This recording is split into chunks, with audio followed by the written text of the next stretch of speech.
Hello. What do you do when your child puts something in the cart that you don't approve of? Hi, I'm Dana Snook, feeding specialist and nutrition therapist.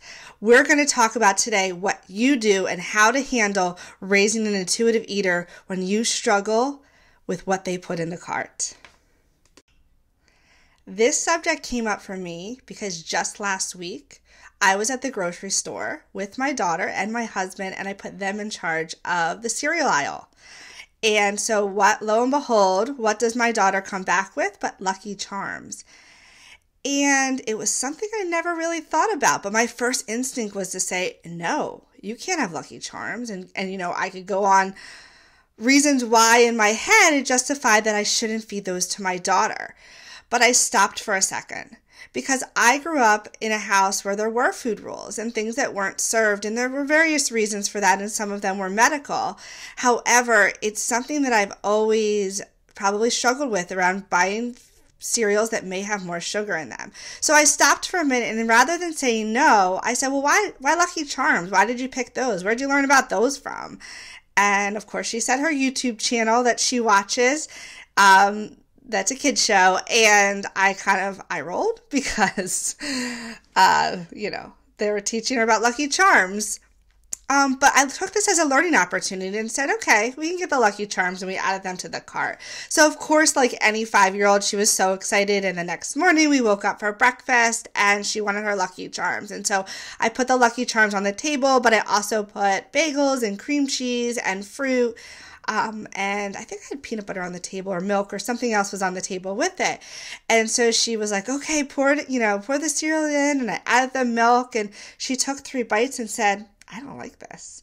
And it was really interesting because it made me reflect on my own bias around these foods. And so while Lucky Charms was my food that made me think about this and do this video today, it doesn't mean that might be your food. You might be like, I don't have a problem with Lucky Charms. But what is the one food that you can think of that makes you uncomfortable that your child will eat it, or maybe that even the fact that you'll ever eat it?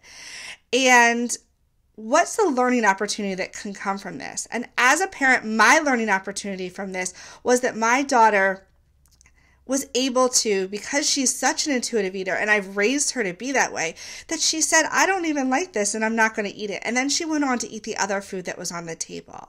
So if you're struggling around serving foods that make you uncomfortable, I challenge you to serve those foods, because your child will eat those foods if they're interesting to them, and then they'll move on. But think about what the reverse of that could have been for me. If I never served Lucky Charms, what do you think would have happened? One day she would have Lucky Charms, because I know at my college they had unlimited Lucky Charms in a container there, and so she might have had them then, but she wouldn't have had the skills around eating those and learning whether she actually liked those. And so I would have missed a huge opportunity for her to have those foods. Now, some of you might say, well, my kid gets Lucky Charms, they're definitely going to eat them, and they're definitely going to like them, and that's okay too. Sometimes we can serve Lucky Charms, and then sometimes we can serve Cheerios or other cereals that have a little bit less sugar in them. But I think teaching your child to manage those foods is a really important thing. So when you're trying to raise your intuitive eater, sometimes it comes back to taking our own biases around those foods. And this is where I had to go back to really quickly for myself and say, why don't I want to buy her these Lucky Charms? And I realized it was my own bias around the food because I grew up with a strong message around sugar-sweetened cereals. And I decided that I wanted that to be different for my daughter and her not to have those concerns, because I went on to still eat Lucky Charms, but I did it at my friend's house, and I ate them in much larger quantities than if I would have been able to manage those at home and have those frequently. The second thing is teaching your child that there is no good foods versus bad foods. What we know from research is when a child looks at food, knows the food is bad for them, they're more likely to overeat those foods, feel guilt and shame from eating those foods, and then feel bad about themselves if they eat those. So while in our society today and in the culture that we live in, it's really, really hard to navigate this, but teaching your child that there is no good or bad foods allows them to actually listen to their body.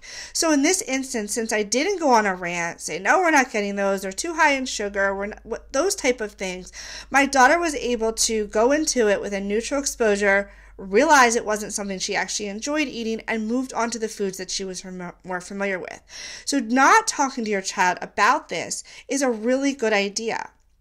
In the blog post that I'm going to put in the notes below, it also links to another article which will be really important, is why not to talk to your child about nutrition. Then the last thing is actually allow your child to eat them. So kids can pick up on all of our mannerisms. So if you're like, okay, fine, you can get the Lucky Charms, and then you throw them on the table and you're like, are they good? And you make kind of, mannerisms, or you give them like a look, they know. And so it's really important that you kind of, what's the right word? Put on your happy face and let them have them and try to enjoy them. Because if they don't enjoy them, they're going to be more interested in eating them than if they actually do enjoy them. So in this case, it's really a good thing that I kind of let her do that, and then in the end, it wasn't even a big deal anyway, and she moved on. And this is something common that a lot of my clients will say. I've had other parents that have been worried about sugar-sweetened cereals, and then at the end of the day, their child eats them, they eat the other food on the table, and then they move on. And so that's something to consider. So what about you? What is the food that you really struggle with serving your children because you worry about the health implications around them? I'd love for you to comment below. If you are interested in hearing more about how to feed your child and raise them to be intuitive eaters, hit the subscribe button, because every week I come on to talk about another topic around how to raise an intuitive eater. Have a great day. Bye-bye.